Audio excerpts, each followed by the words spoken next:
नमस्कार, मैं हूँ बबीता। सुनाती हूँ एक छोटी सी कहानी एक राजा जी की, जो अपने नगर में बहुत ही लोकप्रिय थे। एक बार राजा जी ने डिसाइड किया, मेरे महल में एक ऐसी कलाकृति होनी चाहिए, ऐसी पेंटिंग होनी चाहिए जिसे देखते ही मन में शांति व्याप्त हो जाए। राजा जी ने अपने नगर में ऐलान करवाया कि जो कोई ऐसी पेंटिंग बना कर देगा उसे मुंह मांगा इनाम मिलेगा।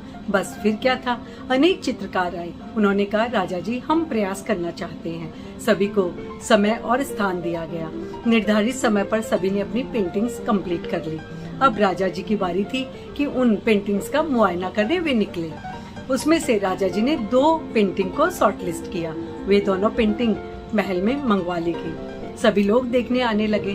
पहली पेंटिंग, जिसमें एक झील का दृश्य था, बिल्कुल शांत झील थी, ठहराव दिख रहा था, साफ आकाश था, सूर्य की रोशनी थी, चारों ओर शांति का संदेश देते पक्षी उड़ रहे थे। दूर खड़े पहाड़ की छाया उस झील के पानी में थी। पानी इतना स्वच्छ था कि उसके तल में पड़े पत्थर भी साफ साफ दिख रहे थे।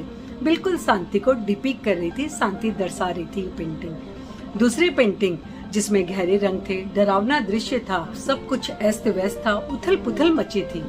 राजा जी ने उस दूसरी पेंटिंग को प्रथम पुरस्कार दिया और उस पेंटर को मुंह मांगा इनाम।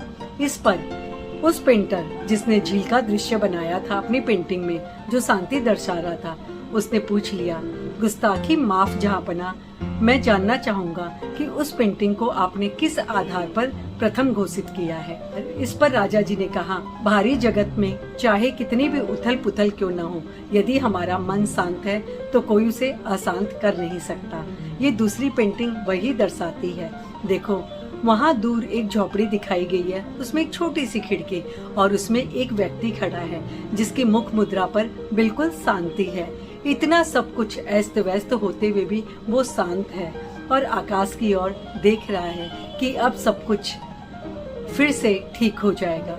यदि हमारा मन शांत है तो बाहर की उथल पुथल उसे अशांत कर नहीं सकती, और भारी वातावरण में हम कितना भी शांतिमय वातावरण बना दे, यदि हमारा मन अशांत है तो उसे कोई शांत कर नहीं सकता, है ना? सोचो सोचो।